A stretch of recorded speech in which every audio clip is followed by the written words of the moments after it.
Hello everyone, हम लोगों का प्रश्न है 294 का अभाज्य गुणनखंड क्या है। तो चलिए दोस्तों, इस वीडियो में 294 का अभाज्य गुणनखंड निकालते हैं और देखते हैं कि 294 का अभाज्य गुणनखंड यानी कि प्राइम फैक्टर्स क्या होता है। तो ध्यान दीजिएगा दोस्तों, देखिए इस संख्या को यहाँ पर कुछ इस प्रकार से लिख लिए हैं। अब इस संख्या को अभाज्य संख्या से घटाना होता है। तो जैसा कि हम लोग जानते हैं कि सबसे छोटी अभाज्य संख्या 2 होती है, तो हम देखेंगे क्या यह संख्या 2 से कटेगी। तो देखिए यह जो संख्या है इसका इकाई के अंक यहाँ पर 4 है और 4 एक सम संख्या है, इसलिए यह संख्या 2 से कट जाएगी। तो चलिए इसको हम 2 से कटा देते हैं। दोस्तों हमारे साथ आप लोग यहाँ पर कटाना सीखिएगा। देखिए दोस्तों, यह 2 इस 2 से एक बार में कट जाएगा क्योंकि 2 इकाई 2 होता है। यहाँ पर तो 9 है, तो दोस्तों 2 के पहाड़ा में 9 तो नहीं आता है। तो क्या करेंगे, 4 बार में 8 ले जाएंगे और 9 में से इधर एक भेज देंगे। देखिए दोस्तों, इस 4 के आगे आकर एक लग गया है, तो एक और 4 मिलकर कितना हो जाएगा, 14 हो जाएगा। तो यह 14 भी इस 2 से 7 बार में कट जाएगा क्योंकि 2 7 14 होता है। ध्यान दीजिएगा, देखिए यहाँ पर तो 147 आ गया। तो देखिए यह जो संख्या है इसका इकाई के अंक यहाँ पर 7 है और 7 एक विषम संख्या है, इसलिए यह संख्या अब 2 से नहीं कटेगी। तो अब हम देखेंगे क्या यह संख्या 3 से कटेगी। तो दोस्तों 3 से कटने का नियम होता है, जिस भी संख्या के अंकों का योग 3 से कट जाता है तो वह संख्या भी 3 से कट जाती है।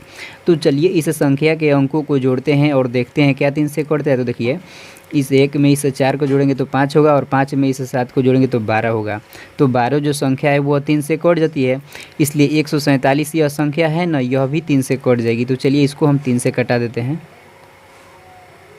ध्यान दीजिएगा दोस्तों, देखिए यहाँ पर तो पहले 14 है, तो दोस्तों 3 के पहाड़ा में 14 नहीं आता, इसलिए क्या करेंगे, 4 बार में 12 ले जाएंगे और 14 में से इधर 2 भेज देंगे। देखिए दोस्तों, इस 7 के आगे आकर 2 लग गया है, तो 2 और 7 मिलकर कितना हो जाएगा, 27 हो जाएगा। तो अब हम देखेंगे कि 3 के पहाड़ा में कितने बार में 27 आता है। तो 9 बार में आता है क्योंकि 3 27 होता है, इसलिए क्या होगा, यह 27 इस 3 से 9 बार में कट जाएगा। यहाँ पर तो 49 आ गया, तो 49 को 7 से कटा देंगे तो 7 बार में कट जाएगा क्योंकि 7 7 49 होता है, और 7 को 7 से कटा देंगे तो यह एक बार में कट जाएगा क्योंकि 7 कहीं 7 होता है। अब कुछ इस प्रकार से हम यहाँ पर लिखेंगे, ध्यान दीजिएगा, 294 बराबर, देखिए दोस्तों 294 जो यह संख्या एक बार 2 से कटा है और एक बार 3 से कटा है और एक 2 बार 7 से कटा है। तो इन सभी को यहाँ पर गुणे के रूप में लिखेंगे। तो चलिए लिखते हैं,